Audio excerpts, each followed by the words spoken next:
সুপ্রিয় দর্শক, আজ আমাদের মাঝে উপস্থিত রয়েছেন পয়নিয়ার কমান্ডো অ্যান্ড প্যারা ট্রপার মেজর আমিন আহমেদ আফসারি। শুভ সকাল স্যার, কেমন আছেন? শুভ সকাল আপনাকেও। ভালো আছি স্যার। আমরা আজ একটি গুরুত্বপূর্ণ বিষয় নিয়ে আলোচনা করব এবং আপনার কাছ থেকে অনেক কিছু জানবো, কারণ সেই ঘটনার সাথে আপনি অনেকটাই জড়িয়ে।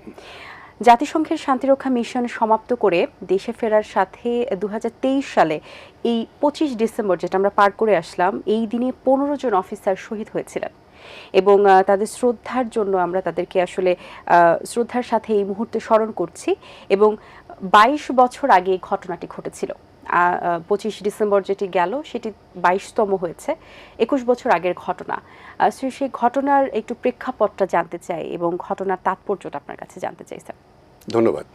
এই ঘটনাটা খুব মর্মান্তিক এবং এইটা বিশ্ব শান্তিতে বাংলাদেশের সেনারা যে দায়িত্ব পালন করছিল সেখান থেকে দেশে ফেরার জন্য এই 15 জন অফিসার অন্যান্য দেশের সেনাদের সাথে প্লেনে দেশে আসছিল।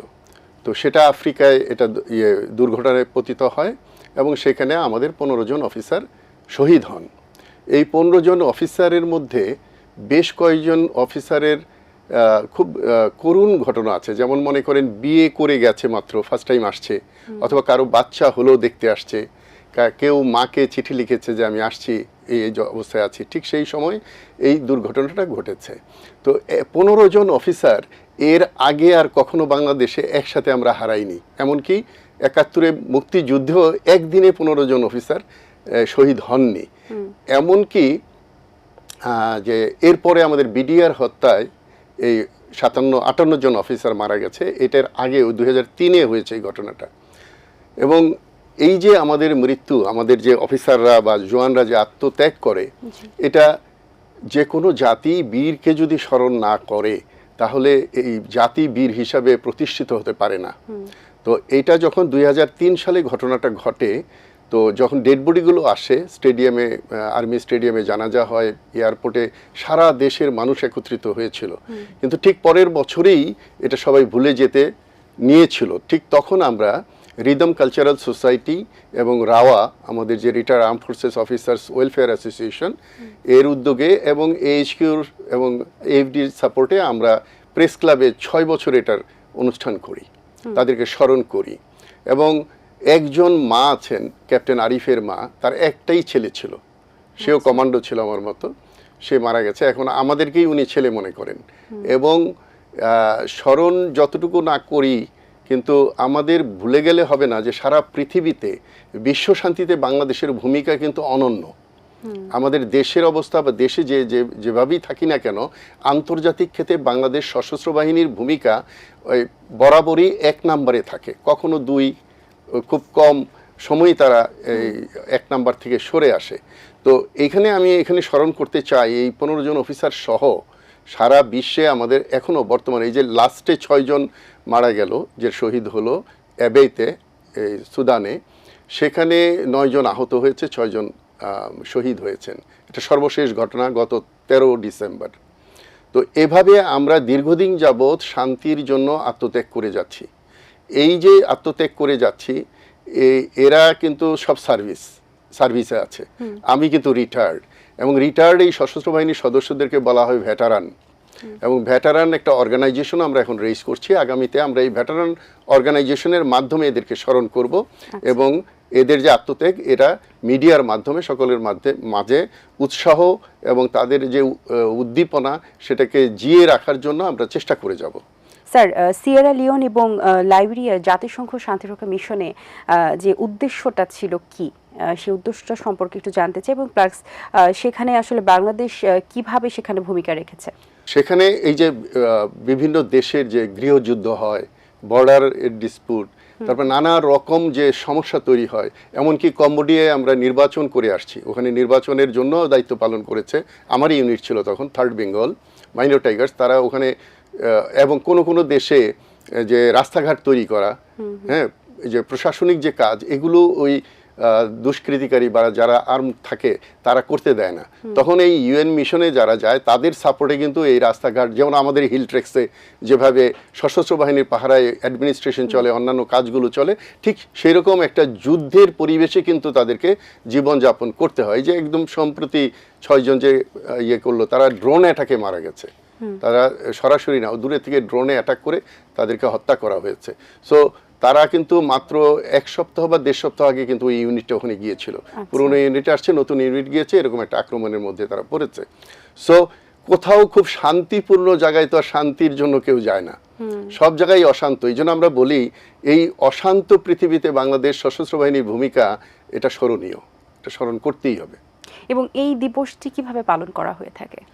এই দিবসটা মোটামুটি আমরা জানি যে 25 ডিসেম্বর আসলে বড়দিন। বড়দিন বাংলাদেশে তো আসলে বড়দিন মোটামুটি যারা আছেন পালন করেন। এই দিনটা সম্পর্কেও অনেকে অবগত, বাট অনেকে হয়তো বা জানেন না। সে ব্যাপারে একটু আরেকটু ডিটেইলস অনেকে হয়তো এই দিনটাকে এইভাবে মনে করতে পারেন। আমাদের 25শে ডিসেম্বরে দুইটা বড় বড় দিন আছে। একটা হলো বড়দিন খ্রিস্টানদের জন্য, আর একটা হলো বিটিভির জন্মদিন। এই দুইটা অনুষ্ঠান আমরা যেহেতু এই অনুষ্ঠানটা করতাম, এই ক্রাইসিসটা আমরা ফেস করেছি। তারপরেও যারা জীবন দিয়েছে তাদেরকে স্মরণ করা আমাদের উচিত সময় করে। এবং এই দিনেই ওরা যেহেতু আত্মাহুতি দিয়েছে, এই দিনেই আমাদের স্মরণ করা উচিত। এবার হয়তো আমরা নানা রকম প্রয়োজনে বা নানা রকম ক্রাইসিসে আমরা এটা করতে পারিনি, ভবিষ্যতে হয়তো আমরা এই দিনেই এই কথাগুলো বলবো, এটা আরো ভালো শোনাবে। তো এই যে আমাদের আত্মত্যাগ, এই আত্মত্যাগ কিন্তু শুধু সশস্ত্র বাহিনীর নয়, আমরা কিন্তু গ্লোবালি, এটা শুধু আমরা না, সেনা সদর থেকে শুরু করে এফডি সবাই, ওরা আমাদের এই অনুষ্ঠানে একটা ভিডিও প্রেজেন্টেশনও দিত যে এই পর্যন্ত কি ধরনের অ্যাচিভমেন্ট হয়েছে। সো এটা কিন্তু আমাদের দেশের মানুষ এর জানা উচিত, সমগ্র পৃথিবীকে জানানো উচিত যে বাংলাদেশ বিশ্বশান্তিতে কি ভূমিকা রাখছে। এবং আমরা ওখানে একটা সেমিনারও করি যে বাংলাদেশ বিশ্বশান্তিতে বাংলাদেশের ভূমিকা। তো আমাদের এই ভূমিকাটাকে তুলে সবার মাধ্যমে, মিডিয়ার মাধ্যমে তুলে ধরাটাই কিন্তু আমাদের লক্ষ্য। এবং যারা শহীদ হয়ে গেছে তাদের আত্মার মাগফিরাত কামনা করি আমরা।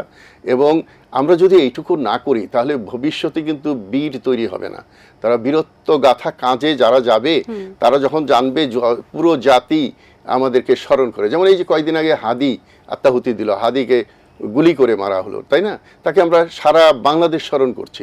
এইটুকু যদি আমরা না করি তাহলে তো ধীরে ধীরে বীর তৈরি হওয়া বন্ধ হয়ে যাবে বাংলাদেশে। জি স্যার। স্যার, ওই দিনের ঘটনাটা আসলে কি ঘটেছিল, এই দুর্ঘটনাটা কিভাবে হয়েছিল, এবং এটা হয়তো বা অনেকেরই অজানা, আপনার কাছে একটু জানতে চাই প্রকৃত ঘটনাটা কি ঘটেছিল। ঘটনা এটা নিয়ে ওখানে কোর্ট ইনকোয়ারি হয়েছে, নানা রকম বক্তব্য আছে। এই প্লেনটা অ্যাকচুয়ালি ত্রুটিপূর্ণ একটা বিমান ছিল, এটা পরে এটা জানা গেছে। এবং এই ত্রুটিপূর্ণ, এবং এটা অনেকেই আমাদের যারা অফিসার তারা কিন্তু এইটাতে শিডিউল ছিল না, হঠাৎ করে এই বিমানে তারা, এটা কি পরিকল্পিত কিছু এরকম? এটা ওইরকম এখনো জানা যায়নি। এটা হলো যে প্রশাসনিক বিষয়টা দুর্বল ছিল বলে মনে হয়, এটা কোনো ইচ্ছাকৃত কেউ করেনি।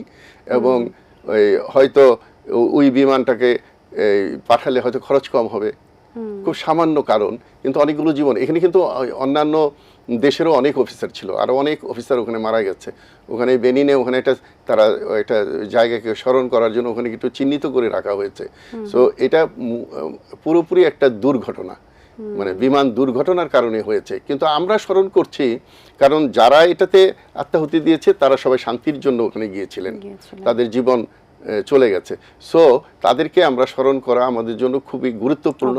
এবং ভবিষ্যতে যারা এরকমভাবে বিশ্ব শান্তিতে কাজ করবে তাদের জন্য অনুপ্রেরণা যোগাবে। এবং মানবিকভাবেও তো আমাদের তাদেরকে স্মরণ করা উচিত। আজকে দেখেন তাদের পিছনে যে পরিবার রেখে গেছে, তারা কিন্তু এই ওদের যে হারিয়েছে এটা কিন্তু এখনো ভোলে না। আমি গতকাল আজকেও কথা হয়েছে একজন শহীদ মাতার সাথে যে এবার আমরা কি কি করছি। আমি এই অনুষ্ঠানের কথা ওনাকে বললাম যে মা, আমরা আপনাদের ছেলেকে স্মরণ করার জন্য আমরা কথা বলছি এবং বলতেই থাকবো, এটা আমাদের নৈতিক দায়িত্ব। স্যার, 22 বছর তো হয়ে গেল, তাদেরকে আমরা কতটুকু মূল্যায়ন করতে পারছি? এখন 22 বছর হয়েছে শুধু বেনিনের ঘটনা, কিন্তু আরও এই 22 বছরে ইউএন মিশনে আরও অনেক ঘটনা হয়েছে। যেমন মনে করেন আমরা এখন পর্যন্ত 1,64,393 জন আমরা ওখানে দায়িত্ব পালন করেছি পুরো 3 বাহিনী থেকে। ওর মধ্যে 137 জন শহীদ হয়েছে, টোটাল 137 জন, এবং আহত হয়েছে 256 জন সব মিলিয়ে। তো আর্মি অফিসার শুধু সেনাবাহিনীর অফিসার শহীদ হয়েছেন 27 জন এবং আহত হয়েছে 48 জন, প্রায় অর্ধশত। তো এই যে এটা কিন্তু বেনিনের ঘটনা না, এটা সব ঘটনার যোগফল হলো এটা। সো শুধু বেনিনটাকে আমরা ওই দিন যেহেতু 15 জন অফিসার শহীদ হয়েছে, একসাথে এত জন হয়েছে, আর এর আগে হয়নি, পরেও হয়নি। সো ওই দিনটাকে ধরে আমরা বিশ্ব শান্তি এবং এটাকে আমরা বিশ্ব শান্তি সেনা দিবস হিসেবে পালন করছি। অর্থাৎ বিশ্ব শান্তিতে গিয়ে যারা আত্মাহুতি দিচ্ছে তাদের সবাইকে আমরা কিন্তু এই দিনে স্মরণ করছি, শুধু 15 জন অফিসার নয়। আচ্ছা স্যার, আরেকটি সর্বশেষ প্রশ্ন, জাতিসংঘের বাংলাদেশের অবস্থান কি? জাতিসংঘে বাংলাদেশের যে ইমেজ, এটা কোনো দেশই এই ধরনের ইমেজ তৈরি করতে পারেনি। খুব গুরুত্বপূর্ণ প্রশ্ন করেছেন, কেন এটা হলো, কেন হচ্ছে? সেটা হলো বাংলাদেশের যে প্রশিক্ষণ, বাংলাদেশের যে সেনা, তারা খুব গুরুত্বপূর্ণভাবে দায়িত্ব পালন করে। এমনও দেখা গেছে যে শত্রুরা যে মাইন পেতে গেছে, সেটা অন্য দেশ, পাকিস্তান বলেন বা অন্যান্য উন্নত দেশ, তাদেরকে সরিয়ে বাংলাদেশকে দায়িত্ব দেওয়া হয়েছে সেটাকে ক্লিন করার জন্য। এমনও হয়েছে যে এই মাইন ক্লিয়ার করার পরে একটা দেশ করে গেল, পরে বাংলাদেশকে পাঠানো হলো এটা আবার পরীক্ষা করার জন্য, চেক করার জন্য। সো আমাদের ইমেজটা ইউএন মিশনে ওইভাবেই আছে। এবং এই যে লাস্টে 13 তারিখে 6 জন মারা গেছে, জাতিসংঘের সেক্রেটারি জেনারেল কিন্তু শোকবার্তা পাঠিয়েছেন এবং ডক্টর ইউনূসের সাথে কথা বলেছেন। এই যে বেনিনে যে আমরা এটা অনুষ্ঠান করি, সেখানে ইউএনডিপি যে কান্ট্রি হেড আছেন, উনি আমাদের শোকবার্তা পাঠান। এবং আমাদের যে যারা প্রধানমন্ত্রী, রাষ্ট্রপতি এবং অন্যান্য মন্ত্রী যারা এখানে অনেকেই জয়েন করেছে আমাদের এই অনুষ্ঠানে, সেখানেও বিভিন্ন বিশিষ্ট ব্যক্তিরা বানিয়ে দিয়েছেন। এবং আমাদের সাধারণ জনগণের মধ্যে থেকে বিশিষ্ট মানুষ যারা, সকল শ্রেণীর মানুষকে কিন্তু আমরা একত্রিত করে এই কথাগুলো বলার চেষ্টা করি যে বাংলাদেশের অবদানটা আমরাই যদি না বলি অন্যরা কিভাবে জানবে। সো এটাকে, এই দিনটাকে আমরা বিশ্ব শান্তি সেনা দিবস হিসাবে যতদিন বিশ্ব থাকে ততদিন আমরা এটা পালন করে যেতে চাই। জি স্যার, অসংখ্য ধন্যবাদ। অনেক কিছু আসলে আমরা জানতে পারলাম আপনার মাধ্যমে, যেটা অনেকেরই অজানা ছিল। অনেক শুভকামনা রইল স্যার আপনার জন্য।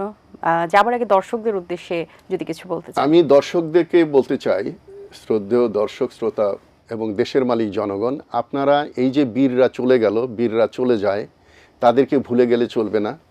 বাঙালি জাতি একটা বীরের জাতি, সব জায়গায় বীরের পরীক্ষায় কিন্তু প্রথম স্থানে থাকে বাংলাদেশ।